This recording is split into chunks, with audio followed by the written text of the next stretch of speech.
वहीं आगे नेक्स्ट रहेगा तुलसी जी। तुलसी के लोकनायक तत्व पर विचार कीजिए या तुलसी के समन्वयवाद की विशेषताओं को स्पष्ट कीजिए। तो तुलसीदास भारतीय जनता के सच्चे प्रतिनिधि कवि के रूप में हमारे समक्ष उपस्थित होते हैं। उन्होंने अपने काव्य की रचना का उद्देश्य स्वांत सुखाय बताया है, किंतु उनके स्वांत सुखाय में जन कल्याण की भावना का सहज ही समावेश हो गया है। तुलसी की रचनाओं में पग पग पर लोक और शास्त्र का ग्राह्य और वैराग्य का, भक्ति एवं ज्ञान का, निर्गुण और सगुण का, कथा और तत्व ज्ञान का, ब्राह्मण और शूद्र का, पंडित्य तथा अपांडित्य का समन्वय प्राप्त होता है। वस्तुतः समन्वय से तात्पर्य तो दो अथवा दो से अधिक विभिन्न विचारधाराओं अथवा मतों के बीच एक ऐसी समन्वय की स्थापना करना है जो उनके पारस्परिक विरोध को दूर करने में सामर्थ्य हो। वहीं डॉक्टर हजारी प्रसाद द्विवेदी के अनुसार लोकनायक वही होता है जो समन्वय कर सके, क्योंकि भारतीय समाज में नाना भांति की परस्पर विरोधानी संस्कृति, साधनाएं, जातियां, आचार निष्ठा और विचार पद्धतियां प्रचलित हैं। बुद्धदेव समन्वयकारी थे, गीता में समन्वय की चेष्टा और तुलसीदास भी समन्वयकारी थे। इस प्रकार तुलसी ने समाज में उत्पन्न विषमता का निराकरण कर एक स्वस्थ, नवीन और स्फूर्तिदायक समानता का आदर्श उपस्थित किया है। तुलसीदास जी ने निम्नलिखित क्षेत्रों में समन्वय की चेष्टा की है। भक्ति और ज्ञान का समन्वय। तो तुलसीदास भक्त कवि थे। वे राम के अनन्य भक्त होते हुए भी उन्होंने ज्ञान मार्ग का विरोध नहीं किया। ज्ञान और भक्ति का समन्वय उन्होंने अनेक स्थलों पर दिखाया है। तुलसी का झुकाव भक्ति मार्ग की ओर अधिक था, लेकिन वे ज्ञान मार्गियों की निंदा भी नहीं करते थे। वे तो केवल यही कहते थे कि ज्ञान के पथ कृपान की धार परत खगेश हो ही नहीं बारा। तुलसी ने ईश्वर के सगुण रूप की भक्ति करते हुए निर्गुण रूप का विरोध कहीं भी नहीं किया है। वह कहते हैं कि एक अरूप अनामा अच सचिदानंद परधामा, व्यापक विश्वरूप भगवाना तेहि धर देह चरित कृतनाना। वहीं उन्होंने निर्गुण ब्रह्म को राम के रूप में सगुण बनाकर उन्हें जैसे जनता के लिए भक्ति सुलभ बना दिया हो। वहीं गृहस्थ तथा वैराग्य का समन्वय। तो तुलसी ने भगवान के प्रेम तथा गृहस्थ धर्म को एक दूसरे का विरोधी कहीं नहीं माना है। जो पंडित रामचंद्र शुक्ल के अनुसार गोस्वामी जी ने यद्यपि भक्ति के साचर्य से ज्ञान वैराग्य का भी निरूपण किया और पूर्ण रूप से किया है, पर उनका सबसे अधिक उपकार गृहस्थी के ऊपर है, जो अपनी प्रत्येक स्थिति में उन्हें पुकार कर कुछ कहते हुए पाते हैं और कुछ भी बुलोक व्यवहार के अंतर्गत है, उसे बाहर नहीं है। तुलसी का अत्यंत प्रसिद्ध दोहा उदाहरण के रूप में प्रस्तुत किया जा सकता है कि घर कीने घर जात, घर छोड़े घर जाई, तुलसी घर वन बीच ही राम प्रेम पुर छाई। यानी कि वैष्णव तथा शैव मत एवं अन्य देव भक्ति मान्यताओं का समन्वय। तो तुलसी सच्चे भक्त हैं। वे उस समाज में वैष्णव, शैव, शाक्तों और घोर वैषम्य था। उन्होंने शिव और राम की एकता स्थापित करके इस विरोध में मिटाने का प्रयत्न किया। उन्होंने सीता में आदि शक्ति का रूप प्रतिष्ठित कर शाक्तों का भी संस्कार करने का प्रयत्न किया है। उन्होंने तुलसी ने गणेश, देवी, सूर्य, विष्णु, शिव आदि सभी की स्तुति द्वारा धार्मिक समन्वय का प्रयास किया। गाये गणपति जगवंदन, शंकर सुमन भवानी नंदन, जय जय जय जगन जननी, सुर नर मुनि असुर सेवी, शिवद्रोही मम दास कहावा, सो नर सपने मोहि न भावा।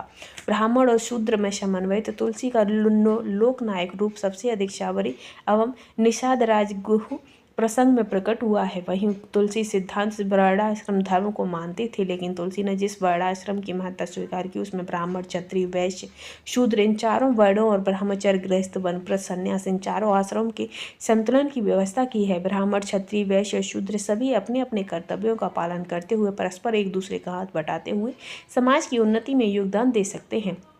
वहीं भक्ति, शील, शक्ति, सौंदर्य का समन्वय। तो तुलसी के काव्य की एक और प्रमुख विशेषता है कि शील, शक्ति और सौंदर्य का अद्भुत समन्वय। तुलसी ने भगवान का जो प्रतीक लोक के समक्ष प्रस्तुत किया, भक्ति का जो प्रकृत आलम्बन खड़ा किया, उसमें सौंदर्य, शक्ति और शील तीनों विभूतियों की पराकाष्ठा है। मानव जीवन के प्रत्येक पक्ष का उद्घाटन तो हिंदी के समस्त कवियों में एक अभाव रहा है, और वह है कि किसी के जीवन के किसी पक्ष को लिया तो किसी ने किसी अन्य पक्ष का वर्णन अधिक किया, किंतु तुलसी ने मानव जीवन का कोई भी पहलू अछूता नहीं छोड़ा है। काव्य शैलियों में समन्वय। तो तुलसी ने अपने युग में प्रचलित सभी काव्य रूपों तथा काव्य पद्धतियों को अपनाते हुए सभी समन्वयात्मक विचारधारा प्रस्तुत की है। वीर गाथा काल के चारण कवियों की छप्पर पद्धति, संत कवियों की दोहा पद्धति, शूर और विद्यापति की गीत पद्धति, प्रेम मार्गी सूफी कवियों की दोहा चौपाई पद्धति, गंग और कवियों की कवित्त सवैया पद्धति आदि सभी को अपनी कृतियों में स्थान दिया है। तुलसी ने अवधी और ब्रज भाषा में ही सफल काव्य रचना की है। उनकी यह भाषा योजना उनकी सामान्यता बुद्धि का ही परिचय देती है। इस विषय में आचार्य रामचंद्र शुक्ल का कथन है कि नर सूर अवधि लिख सकते थे ते न जायसी ब्रज। अपनी इस समन्वय साधना के कारण ही तुलसी एक महान कवि, लोकनायक के रूप में हमारे सामने आते हैं। तुलसी ने बुद्ध, कबीर, चैतन्य आदि के समान कोई मत नहीं चलाया, किंतु हिंदुत्व के क्षेत्र में आज भी तुलसी की टक्कर नहीं है। तुलसी कवि, भक्त, पंडित, सुधारक, लोकनायक और भविष्य दृष्टा तथा इन सबसे ऊपर भविष्य सृष्टा थे। उन्होंने जो लिखा अनुभव के आधार पर मर्यादा में रहकर लिखा। आज भी उनके सामने कोई कवि लोकनायक पद को प्राप्त नहीं कर सका है। वहीं आगे है कि तुलसी की काव्य कला पर प्रकाश डाली हो। तो तुलसी मात्र कवि नहीं, महान कवि भी माने जाते हैं। उनकी काव्य कला की भी किसी कोटि की है, अर्थात महान है। तुलसी की काव्य कला में भाषा, तो तुलसी एक ऐसे कवि है जिन्होंने ब्रज और अवधि पर समान अधिकार प्रकट किया है और इस प्रकार उनकी भाषा बड़ी सुदृढ़ भी है और प्रभावी है। उस पर कहीं पकड़ भी गहरी है। तुलसी की भाषा के समन्वय में आचार्य शुक्ल की मान्यता है। भाषा पर जैसा अधिकार गोस्वामी जी का है, वैसा और किसी हिंदी कवि का नहीं। आचार्य शुक्ल यह भी मानते हैं कि भाषा अधिकार के तुलसी के दो रूप हैं, व्रज तथा अवधि, और दोनों पर समान अधिकार है। भाषा की सफाई और निर्दोष वाक्य रचना है। आचार्य शुक्ल यह भी मानते हैं कि नर सूर अवधि लिख सकते थे न जायसी ब्रज। साथ ही वह यह भी कहते हैं कि सबसे बड़ी विशेषता गोस्वामी जी की है, भाषा की सफाई और काव्य रचना की निर्दोषता को, जो हिंदी के और किसी कवि में ऐसी नहीं पाई जाती है। गोस्वामी जी के वाक्यों में कहीं शैथिल्य नहीं है, एक भी शब्द ऐसा नहीं जो पाद पवर्ते रखा हुआ कहा जा सके। ऐसी गठी हुई भाषा किसी की नहीं है। इसमें कोई संदेह भी नहीं है कि भाषा का दूसरा प्रयोग पूर्ण सावधानी से किया गया है, बाकी कहीं पर भी उखेड़ नहीं है। तुकांत के लिए शब्दों के रूप नहीं बिगाड़े गए हैं। यह युग को ध्यान में रखते हुए शब्द रूपों में पर्याप्त व्याकरणिक एकरूपता है। वहीं शब्द चयन, तो जैसे कि संस्कृत के तत्सम, पाली, तो तुलसी का शब्द चयन व्यापक और अनूठा है, साथ ही वह विलक्षण भी है। संस्कृत के तत्सम तुलसी ने कुछ पद पूरी तरह संस्कृत में ही लिखे हैं, जैसे कि वर्ण नामार्थ संसाधनम रसनाम छंद समापी, यानी साथ ही तत्सम शब्दों की बहुलता भी उसमें दिखाई गई है, जिसमें आप ये देख सकते हैं। फिर है कि पाली, प्राकृत, अपभ्रंश आदि ये सभी शब्द भी वहाँ पर्याप्त मात्रा में पाए जाते हैं, जैसे कि भट्टा, घट्टा, चमकई, दमकई, कह कहकर, कठते, तिक्कन, दशरथ, लखन आदि। फिर है विदेशी शब्द, तो उसमें अरबी, फारसी, तुर्की आदि शब्द भी पर्याप्त मात्रा में प्रयुक्त हैं। गुरूर, गुमान, गनी, साहेब, रहम, खसम, जहान आदि शब्द इसी प्रकार के हैं। प्रांतीय भाषाओं के शब्द, तो तुलसी ने उत्तरी भारत के विभिन्न प्रांतों की भाषा के शब्द भी प्रयोग किए हैं, जैसे कि में दारू, नार यानी कि गर्दन, महारो, मेला, पूर्ति, ठोकी, वैसा आदि।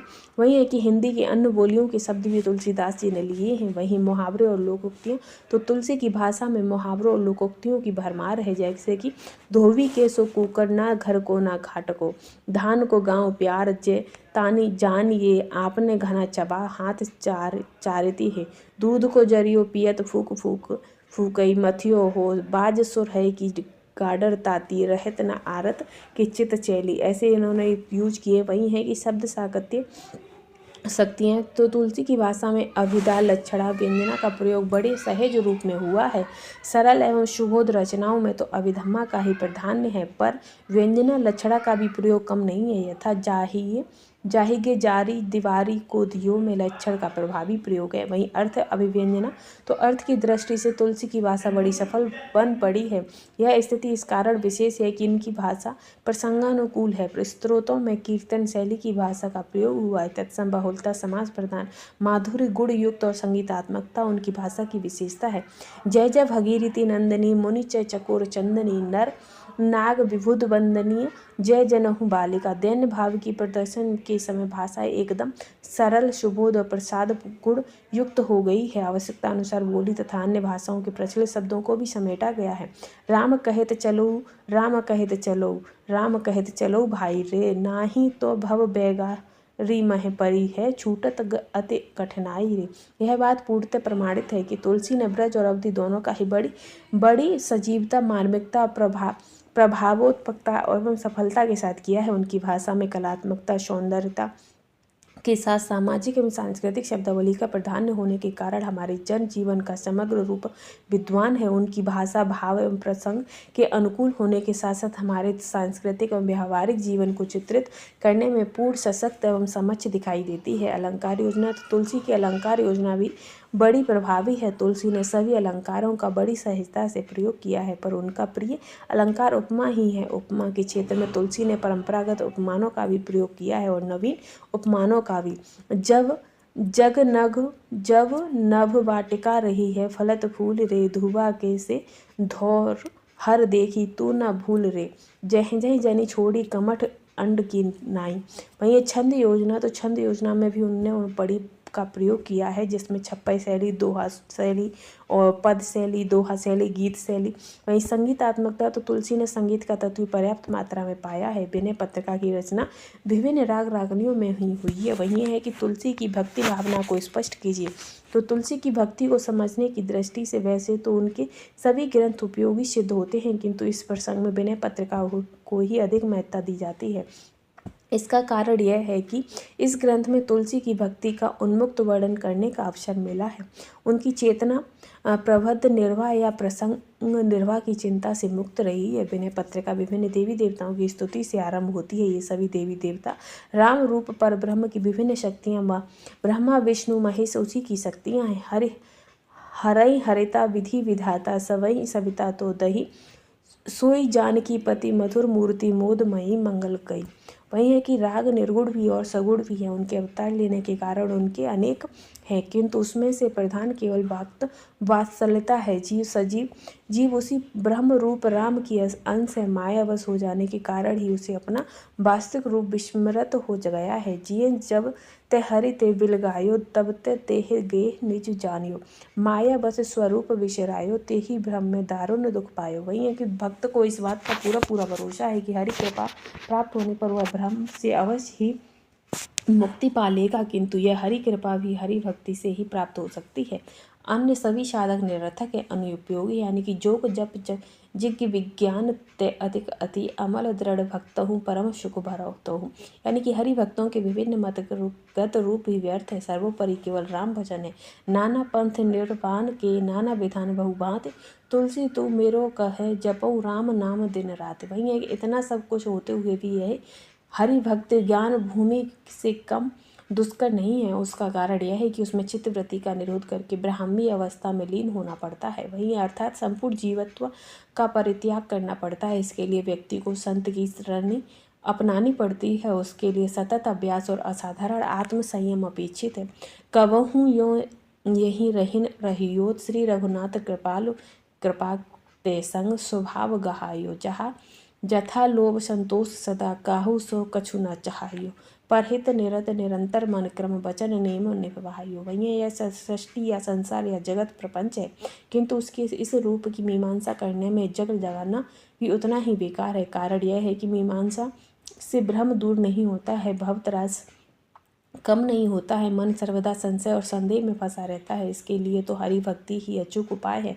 वास्तव में संसार चित्त का विलास है। संसार का सच्चा स्वरूप उसी चित्त में अवसारित हो जाता है। वही है कि इसीलिए सच्चा भक्त निष्काम अनुराग के अतिरिक्त अन्य किसी वस्तु की कामना नहीं करता। हुए राम को भी निष्काम अनुराग की मांगता है। संसार के साथ जितने भी नाते हैं उन्हें वह राम के नाते ही निभाता है। जो राम विमुख है उनका परित्यागी श्रेयकर समझा जाता है। भक्ति साधना।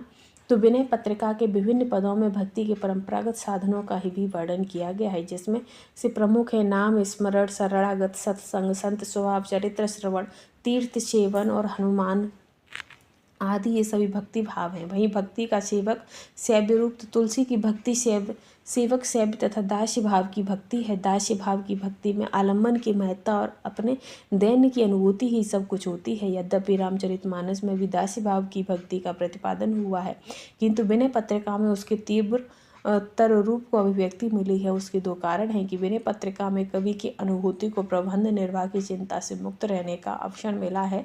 वहीं गीत रचना के कारण उसमें अनुभूति की तीव्रता अधिकाधिक अंशों में आ गई है। विनय की 7 भूमिकाएं। तो भक्त प्रवर्ज बैजनाथ ने विनय की 7 भूमिकाएं मानी हैं। तुलसी की भक्ति का लगभग प्रत्येक रूप इन भूमिकाओं की परिधि में आ जाता है।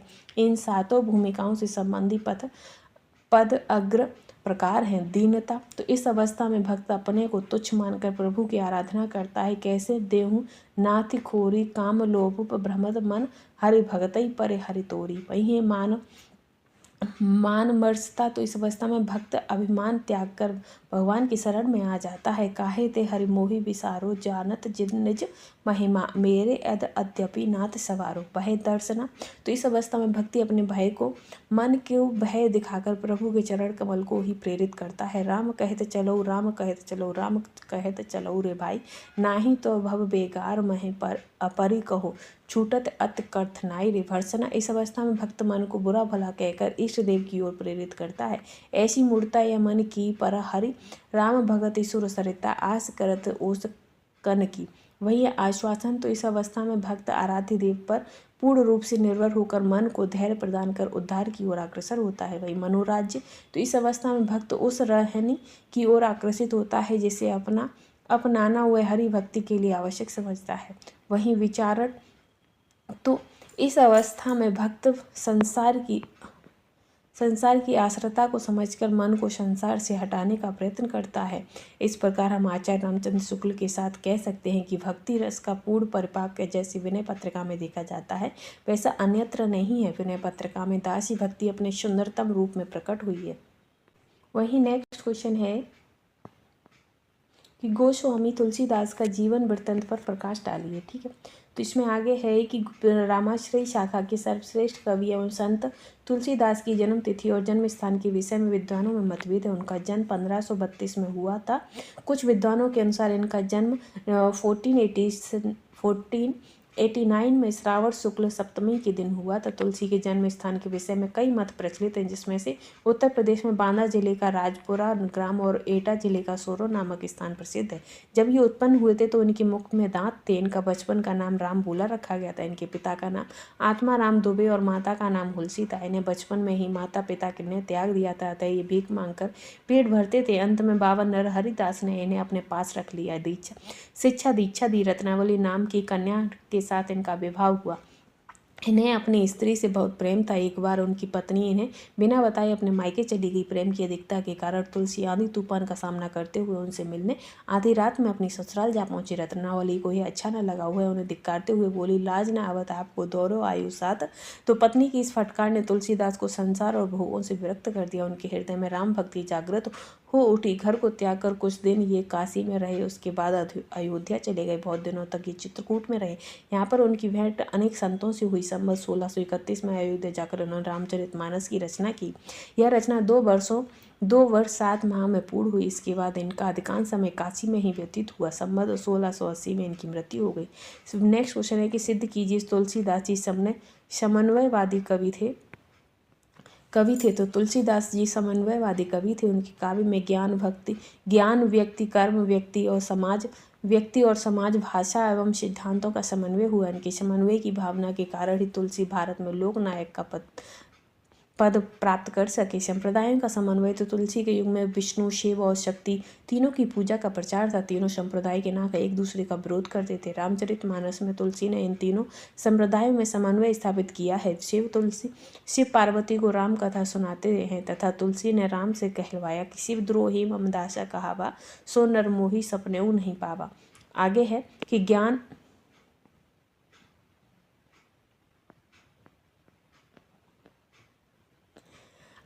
ज्ञान और भक्ति में समन्वय। तो तुलसी का विचार है कि कर्म ज्ञान और भक्ति का समन्वय ही जीवन की पूर्णता है। उन्होंने ज्ञान और भक्ति में कोई भेद नहीं माना है। भगत सिंह ज्ञान ही नहीं कछु भेदा ओबई हरई भव संभव खेदा। वही है व्यक्ति और समाज में समन्वय।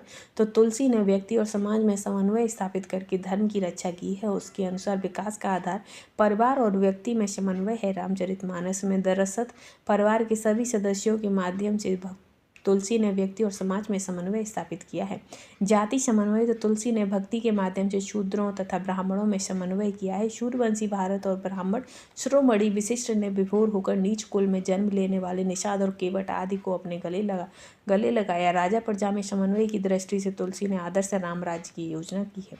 साहित्यिक समन्वय, तो तुलसी ने धर्म दर्शन संस्कृति की समन्वय के साथ साहित्यिक समन्वय भी किया है। उनका रामचरितमानस अवधि का गौरव ग्रंथ है तो कवितावली गीतावली में ब्रज का माधुर्य सौंदर्य प्रकट हुआ है। तुलसी के काव्य में विविध रसों की योजना है।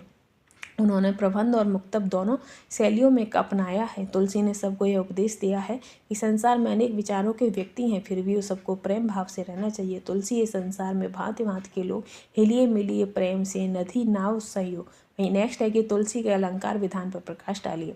तो डॉक्टर उभय भानु सिंह ने यह स्वीकार किया है कि तुलसी का काव्य अलंकारों का अनंत रत्नाकर है। इतने अधिक अलंकारों का प्रयोग होने तक भी पाठक को मर्म समझने के लिए खोपड़ी नहीं खुजानी पड़ती है। इनके साहित्य में अलंकारों की बनावट तनिक भी प्रतीत नहीं होती है। उपमा अलंकार, उत्प्रेक्षा अलंकार आदि का इनमें